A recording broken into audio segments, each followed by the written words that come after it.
안녕하세요. DLG의 조원희 변호사입니다. D이슈는 오늘 조금 무거운 주제를 가지고 왔습니다. 캄보디아 취업 사기 및 인신매매 감금 사건인데요. 이 사건을 한번 전체적으로 조망해 보려고 합니다.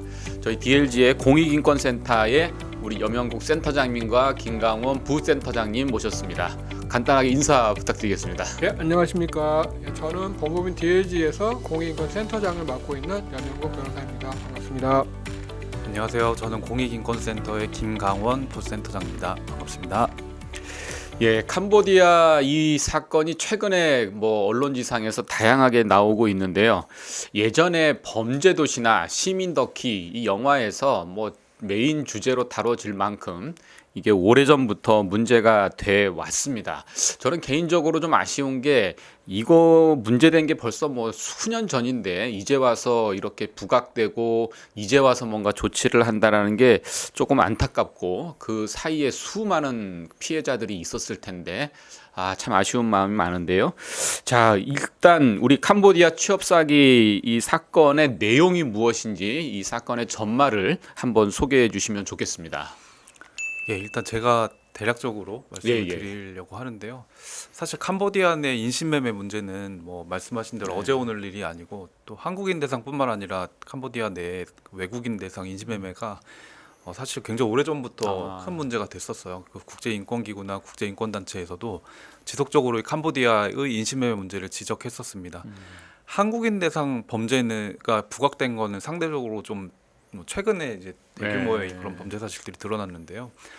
더불어민주당 박찬대 의원실의 자료에 따르면 2021년도 한국인 대상 이 취업 사기 후 감금 신고 현황이 2021년에는 4건이었고요. 2022년에는 1건, 그리고 2023년에는 17건으로 증가를 했습니다. 그런데 폭증한 것은 작년부터인데요. 2024년에는 무려 220건이 신고가 되었고 올해 2025년에는 8월까지만 해도 330건이나 신고가 되었습니다. 그리고 어마어마한 숫자네요. 10월 현재는 더 추가적인 제보가 접수된 상황입니다.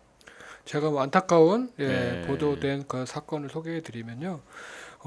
대학생 A 씨가 이제 집에 취업 박람회에 간다고 하면서 이제 출국을 했습니다. 취업 박람회. 캄보디아에 갔는데 캄보디아에 입국하면서 바로 이제 웬치라고 하는 범죄 단지에 감금이 되었고 계속 이제 범죄 행위를 이제 되게 종용당하면서 너무 많이 맞아가지고 걷지도 못하고 숨쉬지도 못한 상태에서 병원에 이송 도중에 사망했다라고 하는 그런 안타까운 언론 보도가 지난 8월에도 있었습니다.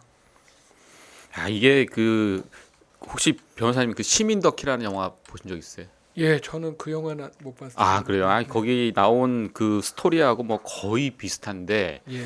이게 영화화 될 정도면은 그 전에도 이런 제보가 많이 있었을 텐데 이게 지금까지 좀 공식화되지 않다가 최근 들어서 이렇게 많이 부각되는 이유는 뭔가요? 그 이유는 아까 이제 우리 김강원 부센터장이 소개를 해주셨듯이 이제 최근 들어서 이제 5년간의 그 캄보디아 내 한국인 대상으로 취업 사기한 감금 신고가 이제 최근 들어 급증을 했고 폭증하게 되면서 이제 올해 9월 달만 해도 56건이 또 증가를 해가지고 최종적으로 386건에 이르고 또 그 중에서 102건이 아직도 미종결되었고 신원이 확인이 안 된 상태입니다. 신원 확인까지 아직 안 되고 있는 상황이구나. 그렇습니다. 이 내용을 보니까 이 감금 구조 좀 자료도 준비하셨던데요. 한번 어떤 식으로 이렇게 이루어지는지 한번 좀 설명을 구체적으로 좀 해주시면 좋겠습니다. 예, 일단은 유인 행위가 있어요. 온라인으로 이제 주로 페이스북 같은 SNS나 텔레그램 이런 소셜 미디어를 통해서 고수익 알바가 있다. 또 이제 근로 조건을 제시를 하는데 굉장히 비현실적인 예를 들면 간판 디자인 단기 알바인데 월 400만 원 보장해주겠다. IT나 금융 업무인데 월 1,500을 보장하겠다. 이런 식으로 좀 비현실적인 급여를 제시를 하기도 했고, 그리고 이제 연예인이라든지 혹은 지인들이 접근해가지고 그들을 모집책으로 이용해가지고 고액 연봉을 제시하고 알바 기회를 주겠다. 그리고 말씀하셨지만 박람회에 참여할 수 있는 기회를 주겠다. 이런 식으로 유인하는 유인 행위가 있습니다. 그리고 이분들이 이제 그런 유인에 넘어가서 캄보디아에 입국을 하게 되면 사실 처음 얘기하고 달라지는 거죠. 네, 공항에서 네. 대기하고 있다가 차에 태워가지고 납치하고 여권이나 휴대전화나 신분증 이런 거를 빼앗고요. 그리고 범죄 단지가 등장하잖아요. 이 단지형으로 되어 있는 대규모 감금 시설에 갇히게 됩니다. 그리고 그 상황에서 폭행, 협박 그런 심각한 학대를 당하면서 그 강제적으로 노동에 동원이 되는데 그 노동의 내용들이 사실 뭐 보이스 피싱이라든지 로맨스 스캠 이런 범죄 행위에 동원이 되는 거예요.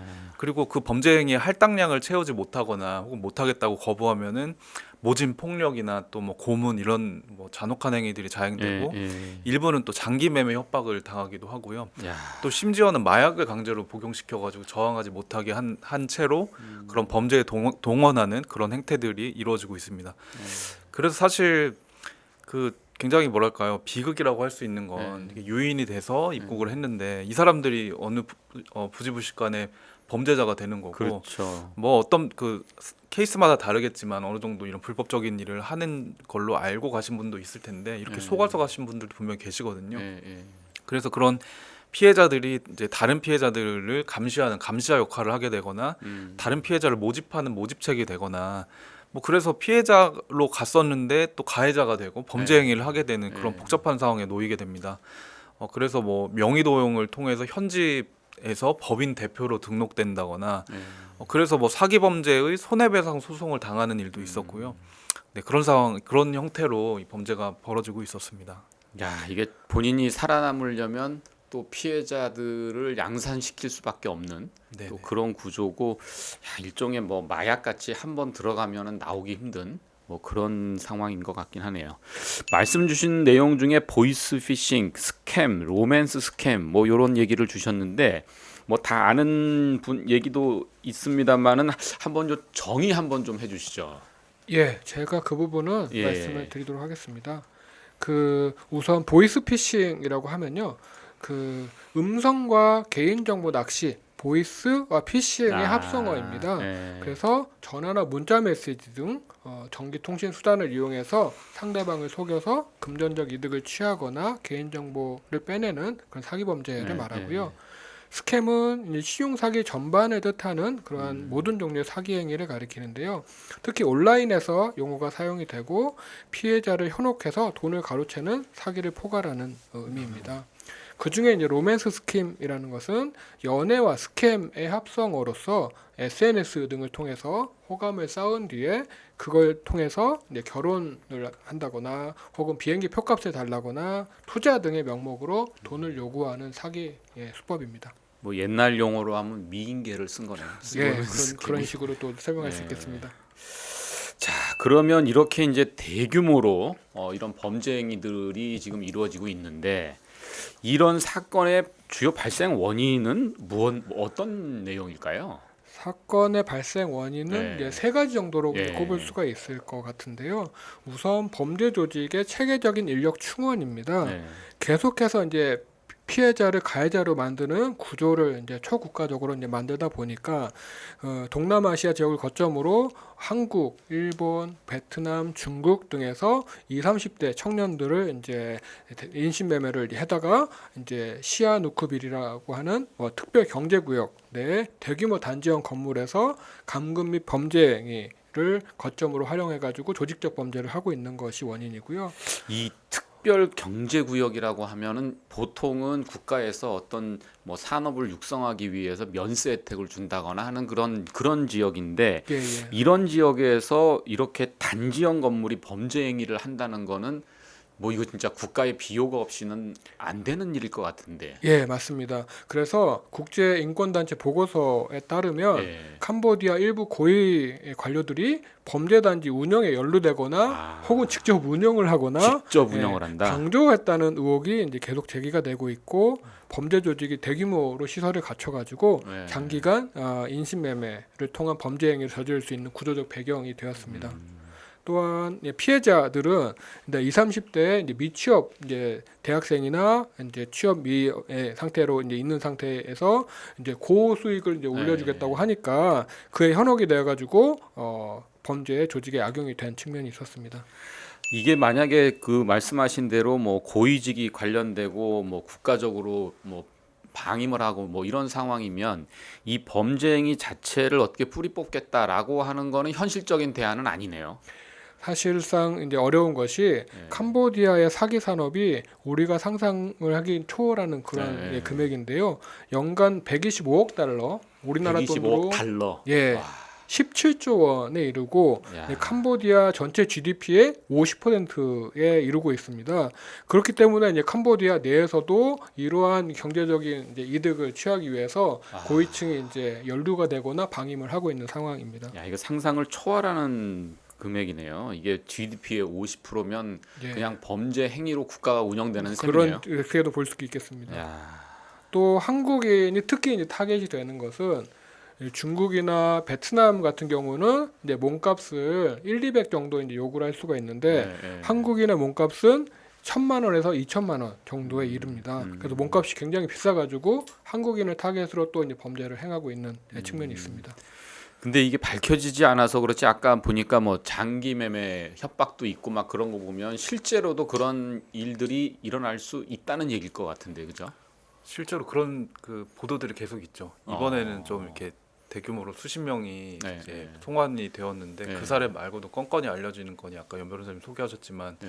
실제로 뭐 그 사망한 채로 이렇게 뭐 이렇게 신체가 절단돼가지고 아. 발견되고 이런 일들도 있었고 그리고 현지 교민이 이렇게 한 명씩 구출해내는 보도가 계속 있더라고요. 이제 캄보디아 선교사 한 분이 뭐 이제 어떻게 아름아름 어떤 경로를 통해 가지고 피해자들의 구조 요청을 받으면 야간에 이제 자기 차를 가지고 단지 근처에 대기하고 있다가 탈출하는 사람을 이렇게 탈출시키고 하는 사례들이 이미 수십 명째 이렇게 구조를 하고 계신다고 해서 그분도 진짜 목숨을 걸고 구조행위를 하시는 거네요. 진짜 실제로 그런 위협도 많이 당하시는 그럴 거고. 수밖에 없겠네요. 네네. 그렇다고 사실은 이런 문제를 네. 공권력이 제대로 대응을 해야 되는데 그렇죠. 캄보디아의 현지에 파견된 한국 경찰은 단 3명뿐이었습니다. 그러니까 대응 자체가 이제 안 됐던 그러니까 것입니다. 그게 사실은 좀 답답한 얘기예요. 제가 아까 앞서 말씀드렸던 것처럼 뭐 이미 영화에서 다뤘을 정도로 뭐 그런 이슈가 있다고 하면 정말 뭐 진짜 아예 그냥 뭐 일개 경찰서를 옮겨서라도 네. 자국민을 보호해야 될 그런 의무가 있는 건데 단지 3명. 그럼 뭐 실제로 움직이기도 힘들었겠네요. 예, 사실 그래서 한국 경찰이 대응을 제대로 못했고요. 네. 이번에 이것이 이제 사태로 불거지면서 이제 수사관을 조금 더 증원을 시켰는데, 네. 근데 일본과 비교를 하면 일본에는 이 사건이 벌어지자 바로 이제 수사관을 80명을 급파를 해가지고, 예, 바로 이제 일본인 29명을 구출을 해내기도 했었습니다. 얘기 들으면 들을수록 좀 안타까운 마음이 드네요. 근데 하여튼 문제는 지금 그렇게 피해자로 캄보디아에 간 분들이 결국은 다시 범죄자가 되는 그런 이제 악순환의 고리에 빠진다는 건데, 자, 이 내용을 조금 더 설명을 좀 해주시겠습니까? 인신매매 측면에 관해서 네. 사실은 이 비극적이고 복잡한 측면인데요. 처음에는 인신매매 피해자로 이제 유입이 돼서 그렇죠. 학대 행위를 당하는데 그 강요에 의한 거긴 하지만 사기 범죄, 보이스 피싱이나 뭐 스캔 같은 이제 사기 범죄를 저지르는 이제 가해자의 이중적 지위에 놓이게 되는 것입니다. 그래서 피해자들이 저지른 사기 행위를 통해서 온갖 이제 그 경제적인 그런 착취가 벌어지고 이를 통해서 또 다른 피해자가 또 양산이 되는 그래서 피해자이긴 하지만 이들의 가해 행위에 대해서 사법당국이 국내 피해가 발생하면 그렇죠. 이들에 대해서 공범으로 수사할 수밖에 없는 그런 딜레마에 처하게 되지만 그럼에도 불구하고 또 인신매매 또 강제성의 성격을 또 인정해야 되는 그런 부분이 또 있어서 좀 딜레마인 부분입니다.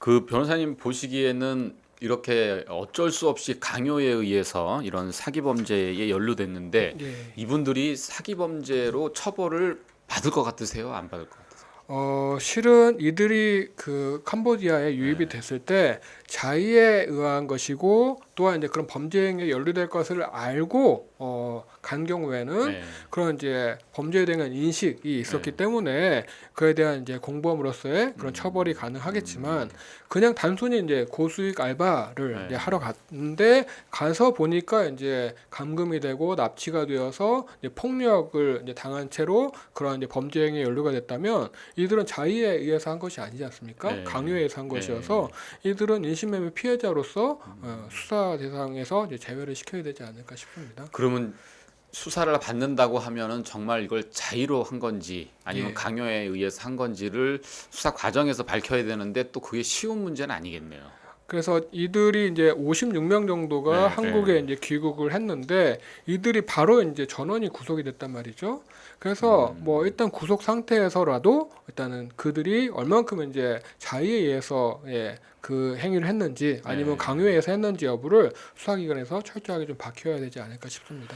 그냥 제 생각으로는 그 분들 중에 일부는 말씀하신 대로 이제 인신매매의 피해자로서 갔는데 또 조사를 받는 과정에서는 마치 이제 범죄자처럼 취급을 당하다 보면 예. 야, 나 진짜 억울하다. 예. 뭐 이런 얘기를 하는 분도 있을 것 같은데 그분들이 인신매매의 피해자로서 뭐 또 뭐 구조를 받는다거나 아니면 지원을 받는다거나 할 수 있는 게 있나요? 네, 우리나라가 인신매매 피해자 보호법을 만들었어요. 아, 인신매매 예. 방지 및 피해자 보호 등에 관한 법률 이렇게 만들었거든요. 그래서 그 법의 하위 법령인 인신매매 피해자 식별 지표를 보면 예. 인신매매 행위와 인신매매의 수단 그리고 인신매매 목적 이렇게 피해자를 식별할 수 있는 지표를 제시하고 있습니다. 인신매매 행위 같은 경우에는 모집하거나 이 사건들도 보면 적극적으로 뭐 네, SNS 네. 등을 통해서 모집을 했잖아요. 그리고 운송하거나 혹은 뭐 은닉, 감추거나 인계를 하거나 인수를 받거나 이런 행위가 인신매매 행위다라고 이제 정의를 하고 있고 인신매매 수단으로는 위력, 위계, 그밖에 이에 준하는 수단 이렇게 하고 있습니다. 그 위력이라는 건 뭐 협박을 한다거나 폭행을 한다거나 이런 거고 위계는 속임수를 쓰는 거잖아요. 예, 그래서 예. 사실 수단 요건도 이 사건의 전반에 보면 충족하고 있다라고 볼 수가 있을 것 같고요. 그리고 인신매매 목적은 아까도 뭐 중간 브로커 비용 얘기하셨지만 빚더미에 앉힌 다음에 그 빚을 갚기 위해서 노동을 강제하는 것, 이제 채무 변제 명목의 착취라고 부르는데 그런 목적 혹은 이제 자유의사에 반한 근로 강요의 목적, 노동 착취 목적 예, 예. 이렇게 인신매매 목적도 충족한다고 볼 수가 있습니다. 그래서 이렇게 인신매매 피해자로서 이제 식별되게 되면 피해자의 권리로서는 구조와 배상을 받을 권리를 인신매매 피해자 보호법에서 규정을 하고 있어요. 그리고 뭐 수사나 그 재판 절차에서의 보호나 지원에 관해서 정보를 제공받을 권리가 있고 예, 예. 그리고 수사 및 재판에 대한 참여를 보장받고 법률적인 조력을 제공받을 권리가 있습니다. 그리고 또 사생활의 평온과 신변의 보호를 받을 권리라는 권리가 있는데요. 이번에도 일시 귀국한 50여 명의 그 분들에 대해서 막 취재하고 그 예, 언론에 이제 막 그 얼굴도 나가고 막 그런 일이 있었는데 그런 이제 어떤 사생활의 어떤 평온이나 신변 보호 받을 권리 그리고 사법 절차에서 지원받을 권리들이 있습니다. 변호사 선임에 대한 특례도 있고 또 이제 신뢰관계에 있는 사람이 동석을 제공받을 수 있는 권리 또 진술 조력인이라든지 그리고 수사나 재판 절차에서 그런 어떤 프라이버시 문제라든지 이렇게 이제 침해받지 않도록 배려받을 수 있는 권리 그리고 본인이 원하면 심리를 공개하지 않은 심리의 비공개 뭐 이런 권리들도 규정을 두고 있습니다. 이거는 약간 좀 다른 얘기긴 한데 이 인신매매 관련된 이 법률이 있다는 거는 인신매매가 아직도 우리 사회에서 그냥 횡행한다 뭐 이런 전제이기도 한데 네. 이 캄보디아 사기 말고 실제 우리나라에서 인신매매에 어떤 일들이 좀 일어나고 있나요? 일단은 내국인 대상 인신매매는 네. 지적장애인 대상 노동착취나 그렇죠. 성매매 같은 그렇죠. 게 내국인 네. 대상 인신매매고요. 그리고 사실 뭐 이 법은 내국인 대상이라기보다는 네. 이제 이주민 대상의 노동착취나 성착취인데 아, 이주민 대상 노동착취는 이제 뭐 계절 근로자라든지 이렇게 네, 우리나라도 네. 이주 노동자들이 많잖아요. 그런데 네. 그거를 일부러 좀 임금을 제대로 지급하지 않거나 중간에서 가로챌 목적으로 유인을 하고 실제로 일을 시키고는 중간에 이제 임금을 막 네, 착취한다거나 그런 일 그리고 성착취 인신매매의 경우에는 우리나라도 뭐 안마 뭐 네, 무허가 네, 안마 네, 실수나 네. 유흥업소 등에 이제 이주 여성들이 많이 유입이 되거든요. 근데 음. 이분들도 처음에는 뭐 연예인이나 가수로 취업하는 줄 알고 한국에 오셨다가 그런 유흥업소로 흘러 들어가서 또 똑같이 이제 빚더미에 앉게 되고 뭐 선불금이라는 명목으로 근데 빚을 못 갚으면은 네. 할당량을 채워야 되고 할당량을 채우기 위해서 실제 성매매에도 동원되고 이런 사례들이 있습니다. 그런 사례들이 인신매매로 구분되고 있습니다. 아, 근데 어쨌든 캄보디아가 문제가 심각하지만 이걸 계기로 우리나라에서의 그런 문제들도 네네. 우리가 한번 다시 한번 살펴보는 그런 계기가 돼야겠다라는 생각이 예, 드네요. 맞습니다. 예. 자, 그러면 이 이제 캄보디아 문제 뭐 이렇게 뭐 국가가 관련돼 있는 거대한 문제긴 한데 적어도 우리나라에서 다시는 그런 피해자가 좀 안 생겨야 될 것 같은데 예. 이런 거는 어떻게 우리가 대응을 할 수 있을까요? 먼저 예방 대책부터 한번 좀 살펴볼까요? 예, 그 다양한 이제 예방 대책들이 예. 이제 고려가 될 수가 있겠습니다. 우선 이제 해외 취업 광고에 대한 모니터링을 대폭 강화를 해야 됩니다. 예, 국내 이제 주요 HR 플랫폼, 예, 취업 포털 등에서 캄보디아 등 예, 특정 국가의 취업 공고를 사전에 이제 검수하고 구직자에게 이제 주의 안내 문구를 의무적으로 노출을 시켜야 되는데요. 네. 최근에 국내 주요 HR 플랫폼에서 이런 조치들을 이제 취하고 있습니다. 다행히도. 예. 또한 이제 법무부에서 출국 심사나 이제 항공기 탑승 게이트에서 위험 지역에 대한 취업 사기 피해 예방 안내를 의무적으로 좀 실시를 해야 되고 또 이제 대국민 상대로도 비상적으로 비정상적으로 높은 급여, 간단한 비대면 채용 절차를 제시하는 광고에 대한 경각심을 좀 높이고 취업 사기 피해에 대한 심각성을 알리는 그런 홍보 활동이 강화가 되어야 되겠습니다. 또 외교부 차원으로는 이러한 취업 사기 다발 지역에 대한 여행 경보를 상향하고 교육부에서 학생들의 지역 방문이나 봉사 활동도 자제를 시킬 필요가 있겠습니다. 이제 정부 차원으로 전반적으로 이제 캄보디아 정부 등과 좀 외교 협의를 통해서 취업 사기 피해 근절과 우리 국민 보호에 조금 더 적극적으로 나서야 될 것입니다.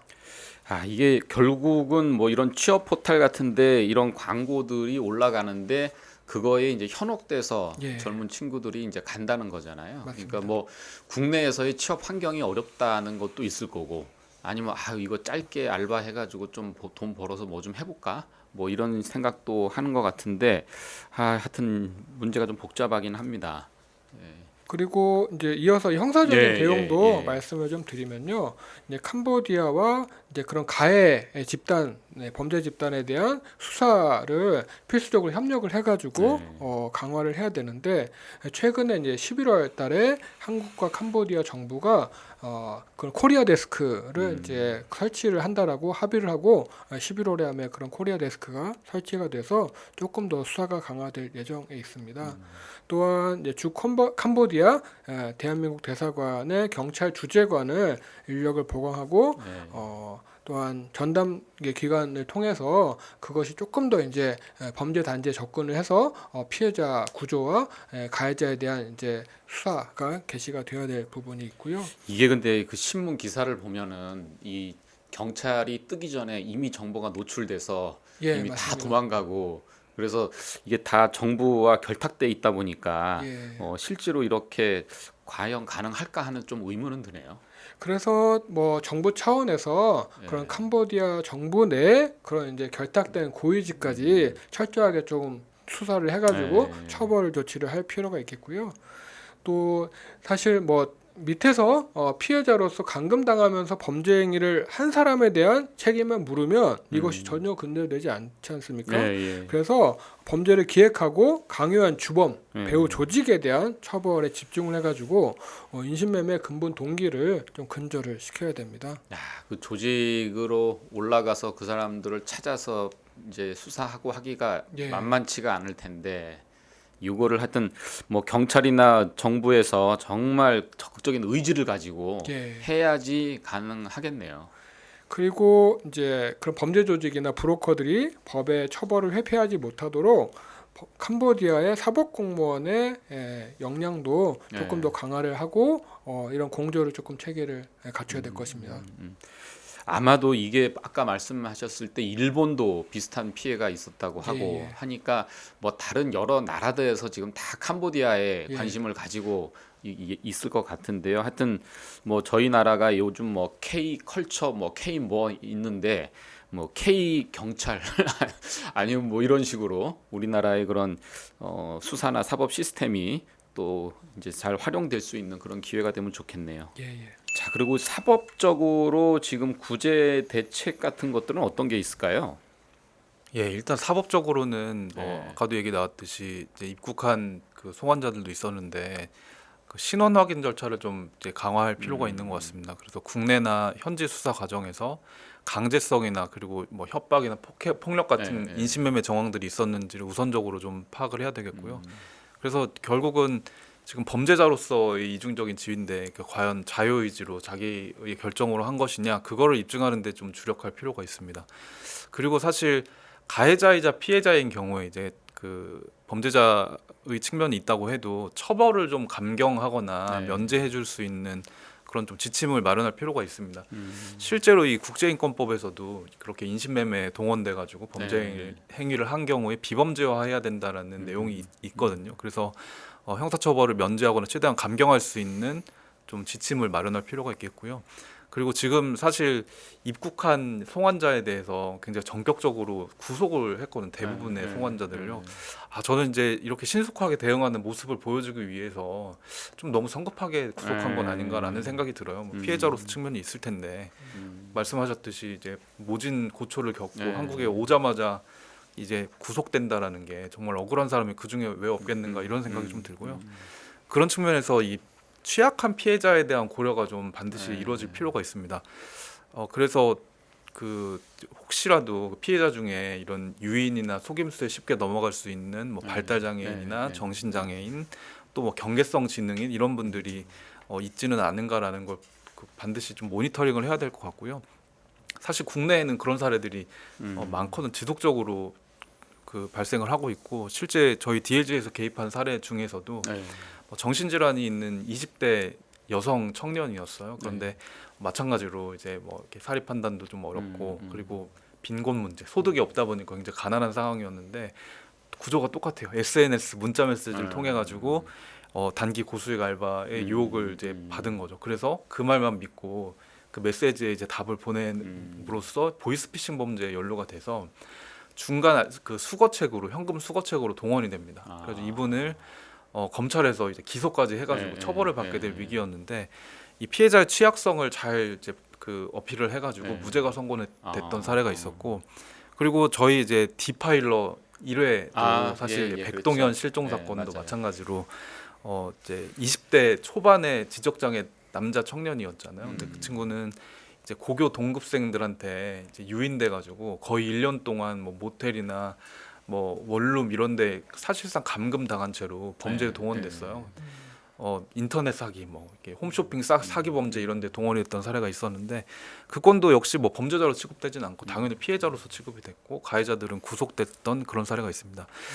그리고 이제 피해자로서 그 아까 인신매매 피해자 식별지표 말씀을 드렸는데 이런 인신매매 범죄는 사실 수사 초기 단계에 식별지표를 적용하게 되어 있어요. 그런데 과연 소관자들에 대해서 인신매매 식별지표를 수사기관에서 적용을 했는지 의문이고 그리고 장애인 등 취약한 피해자인지 여부도 뭐 식별지표가 나온 상태는 아닌데 피해자들을 이렇게 1대1로 면담을 해가지고 이제 취약한 상태에 있는지 확인할 필요가 있고 그렇게 이제 피해자로 구분이 되면 이제 말씀드렸듯이 뭐 좀 비범죄화해서 처벌을 좀 면한다거나 그 법에 정해져 있는 피해자 지원을 실시할 필요가 있고 그리고 지금 보면 그 개별 관할 경찰서에서 제각각 대응을 하는 것 같더라고요. 그래서 뭐 여러 경찰서들이 그 지역 그렇죠. 관할 나눠서 할 수밖에 나눠서 없죠. 하고 있는 상황인데 이 이제 범죄에 대해서는 뭐 국수본이나 이런 데서 뭐 컨트롤 타워 역할을 하겠지만 피해자 지원 관련해서도 좀 어디선가 그런 컨트롤 타워 역할을 해서 분명히 나중에 인권 이슈가 불거질 것 같아요. 억울한 피해자가 나올 그렇죠. 것 같고요. 그래서 그 부분들을 막기 위한 조치를 사전에 좀 할 수 있다, 할 필요가 있다.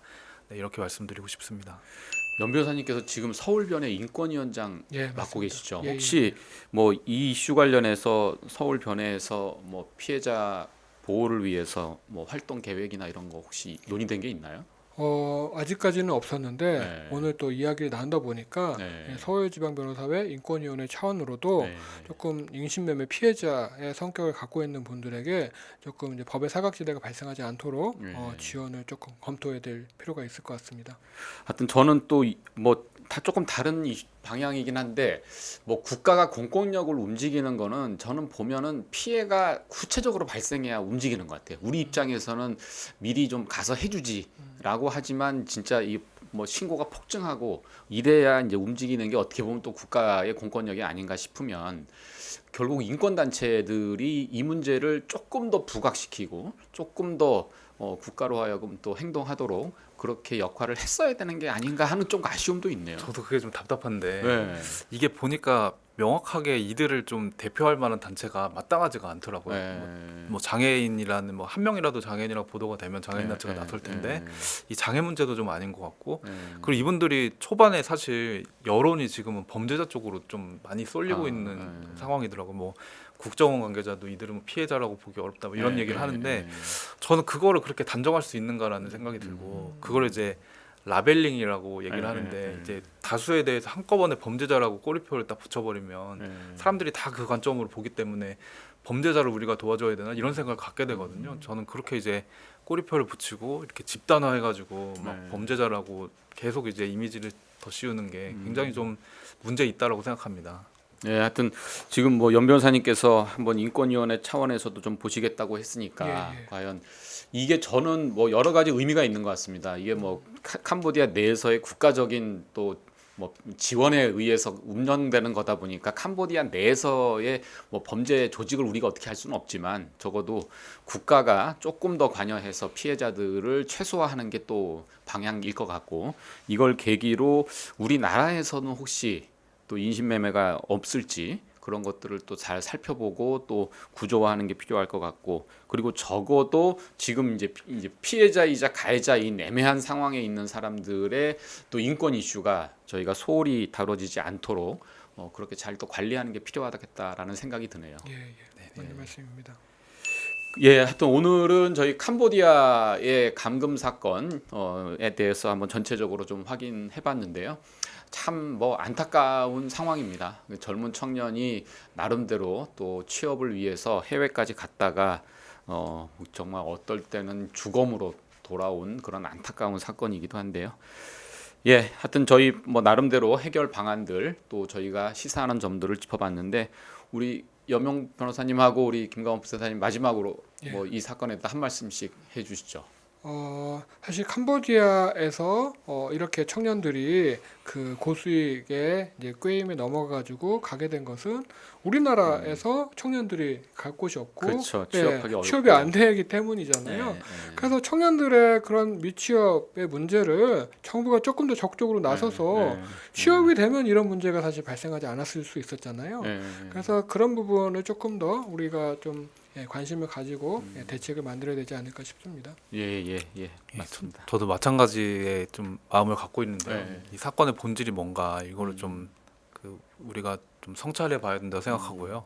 청년들이 왜 거기까지 갔어야만 했을까 그런 생각이 듭니다. 청년들이 청년층에 어떤 좌절이 있지 않나, 좌절감이 있지 않았나 싶고 뭐 경쟁에서 또 뒤처진 청년들, 그리고 취업도 잘 안 되고 또 일자리는 없고 빈곤하고 이러다 보니까 위험하고 또 낯선 환경임에도 불구하고 그리고 때로는 잘못된 일인지 알면서 비행기에 올랐지 않나 그렇게 생각이 들고 그래서 이들을 말씀드렸듯이 전체적으로 범죄자라고 취급하기보다는 범행에 가담한 정도를 보고 아까 연 변호사님 말씀대로 어떤 주도적인 역할을 하거나 실제로 범죄를 주도한 사람과 그냥 단지 소극적으로 이렇게 뭐 그 캄보디아 행위에 올랐던 사람들을 좀 다르게 다뤄야 된다 이런 생각이 들고 그리고 이제 범죄에 대해서 처벌을 하더라도 이 젊은 청년들인 점을 좀 고려해서 잘못을 반성하고 다시 좀 일어설 수 있는 기회를 사회가 줘야 되지 않나 이렇게 생각합니다.